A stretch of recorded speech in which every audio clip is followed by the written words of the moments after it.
Bismillahir Rahmanir Rahim. In the name of Allah, the Beneficent, the Most Merciful. Abu Huraira quoted the Prophet ﷺ as saying, 7 will be shaded by Allah Almighty on a day when there will be no other shade besides His shade. A just ruler, a youth who grows up worshipping Allah, a man whose heart is attached to the mosques, 2 men who love each other for the sake of Allah. They meet on the basis of it, and they separate on the basis of it. A man who is invited to corruption by a woman of high position and beauty, and he replies, "Indeed, I fear Allah." A man who gives charity and hides it so much so that his left hand is unaware of what his right hand gave. And a man who remembers Allah in private, and his eyes become filled with tears. We looked at the just Imam and the young man who grows up worshipping Allah. Now we are looking at the man whose heart is attached to the mosques. And we said previously that there is a link between the various categories. The just Imam who establishes the Sharia in society, so that the society helps the young man to grow up worshipping Allah. The young man who worships Allah throughout his youth is one who is used to going to the masjid.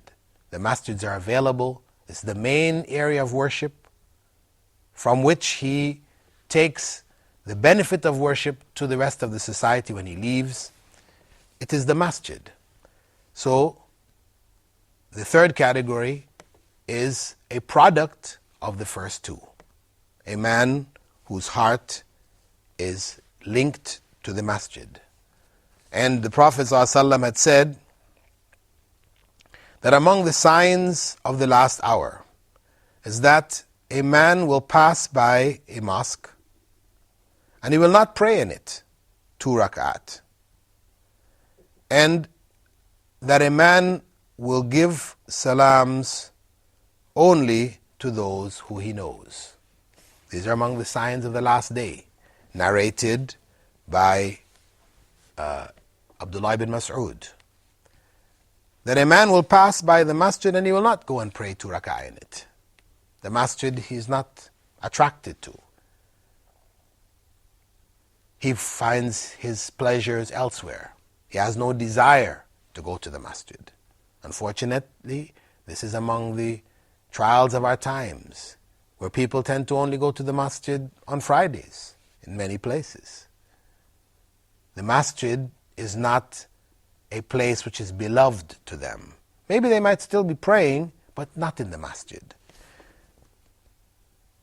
And of course, the practice of giving salams to those who you know and not to those who you don't, this has become quite widespread. It is an evil practice.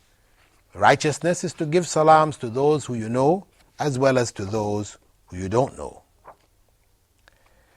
And Prophet Muhammad ﷺ had said, with regards to the masjids, whoever prays for the sake of Allah 40 days in jama'ah, in which he catches the first takbir, the beginning of the prayer, he will be written as free from the fire and from hypocrisy. This is the blessing for establishing 40 days, continually praying in the masjid, catching that first takbir. Meaning, making it a regular practice in our lives, to try to be there in the masjid for all of our prayers. Why is there so much stress on the masjid? Some people say, well, can't we pray at home? What is the big deal about the masjid? As long as we pray, as long as we establish our prayers. But Prophet Muhammad ﷺ stressed the masjid. When a blind man came to him and asked him whether he could be excused from going to the masjid, the Prophet ﷺ asked him, "Do you hear the adhan?" He said, "Yes." He said, "Then come." This is to a blind man who even said, "I don't have anybody to lead me to the mosque. I mean, I'm on my own. I have to go there on my own." He said, "If you hear the adhan, go." So why did the Prophet ﷺ put so much stress on the mosque. And the one whose heart is attached to the mosque, He has put him in this special status of being in the shade of Allah's throne on the day when there's no shade. Why? Because the masjid is the core of the spirituality of the society. People come there only for worshipping Allah. This is the purpose of coming to the masjid. It is bringing the community together, worshipping Allah together. The importance of worshipping together is because the fact that the implementation of Islam has to be done together. So reward of prayer together is greater than reward of prayer by oneself. All of this is encouragement for the community to come together to worship Allah together, to take benefit from the others, other members of the community. It allows the community to be conscious of the members of the community. Because if we are praying together regularly, we go to the masjid regularly, then when a person is missing, the society, the community that is praying in the masjid, they automatically know something must be up. We'll go to visit so-and-so, maybe he is sick, etc., etc. This helps to develop stronger and stronger bonds among the people of any given community. Establishing prayer in the masjid, developing that link and that love for the masjid. Also, what is stressed in terms of having one's heart attached to the masjid is that we pray at the beginning of the time, not delaying our prayers till it's almost gone. We forget the prayers, we end up praying our prayers outside of its time and all this kind of thing. No. This is not an expression of a heart attached to the masjid, a heart attached to prayer, because the masjid is fundamentally for prayer. So we should try to establish prayer at the beginning of its time. And this is why Prophet ﷺ had said, أَحَبُّ الْأَعْمَالِ إِلَى اللَّهِ الصَّلَاةِ فِي أَوَّلِ وَقْتِهَا, that the most beloved of deeds to Allah is prayer at the beginning of its time. And as we mentioned, we should try to catch the first takbir, not only the prayer at the beginning of its time, but with the jama'ah in the beginning.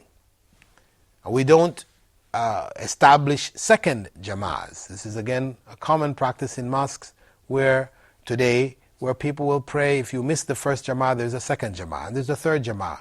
And as a result, though we may be saying, okay, we'll pray at the beginning of this time, you find in some areas where there's a large population of people, a lot of business, etc. going on. In those mosques, people may be praying different jama'ahs or congregational prayers from the beginning of the waqt of the time all the way till the end.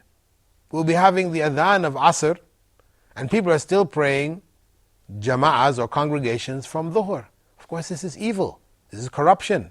And this is why the leading imams of the various schools of Islamic law, they prohibited the praying of second jama'ahs, of course, except in circumstances where there is no established jama'ah or congregation. There's no established imam and time for prayer, etc. But mosques which are used by people who are traveling, or there is no, the mosque is out of the way, whoever gets there does it. Once we have an established imam, then we have an obligation to pray with that first jama'ah. Furthermore, when a person is attached to the masjid, part of it with relation to prayer is that we remember Allah. We know that prayer is foundation. This foundation of prayer is the remembrance of Allah, because Allah had said in the Quran, "Aqim as-salah li dhikri," establish the prayer for my remembrance. So the remembrance of Allah should be a part and parcel of prayer. Our attachment to the masjid is our attachment to remembrance of Allah. And of course, when we come into any given masjid, we should pray 2 units of prayer before sitting down. This is again an instruction. Why? To put our frame of mind into worship and that of remembrance of Allah. If we come rushing in off our jobs and join the prayers, the main prayers directly, there are so many things in our minds prior to the prayer, these things don't go away. So they end up in our prayers, confusing our prayers, etc. So the Prophet ﷺ told us, come early, before the obligatory prayer, the fard, and pray 2 rak'ah before you sit down, in order to put your mind at ease into worship of Allah, to help you to get rid of the extraneous thoughts, the thoughts outside of the world, etc. And that way the fard prayer becomes purer and cleaner. And part of that attachment is to bring our children to the masjids regularly. Let them be used to also going to the masjid. It becomes a habit, but a habit where they are attached in a way which is a way of worship. Let them be familiar, seeing people worshiping, enjoying being with the community in worship. All of this relates to the heart being attached to the masjid. So when we're talking about the heart, we're talking about the heart as it regards prayer, seeking to maintain the link with Allah. We don't mean a person who is attached to the mosque in the sense that there's a beautiful mosque, there's a mosque with nice air conditioning or something like these external factors where your heart may be attached to that mosque. No, we're talking about attachment to the masjid in general, that the person feels a need to be in the masjid, a need to be closer to Allah. This is something related. These are things which are interrelated. It's not the physical structure of the mosque, but it is the prayer, what goes on in the mosque. And the beautification of masjids, unfortunately, which has become a common practice today, it's become the norm, where there's all kinds of elaborate calligraphy on the walls and all these different things. All of this detracts. It distracts and takes away from our concentration in prayer. And the Prophet ﷺ had said that the worst of money is used in beautification of buildings.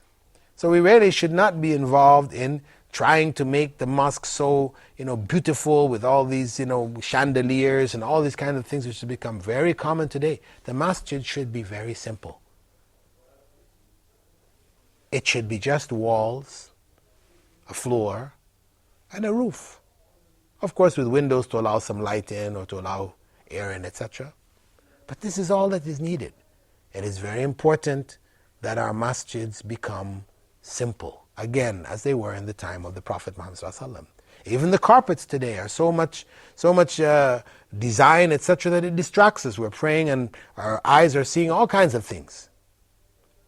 Shaitan uses these to distract us in our prayers. So we need to attach ourselves to the masjid, meaning attaching ourselves to Allah, attaching ourselves to the worship of Allah, and to the worship along with other members of the community. That the worship of Allah is done in communication with others, in congregation with others, a shared activity, a shared spiritual activity, which keeps the bonds of the community alive. With that, we've come to the end of this episode of In the Shade of the Throne. And we will continue to look at the other characteristics of those who are given the shade of Allah on the day when there will be no shade except His. Assalamu alaikum wa rahmatullahi wa barakatuh.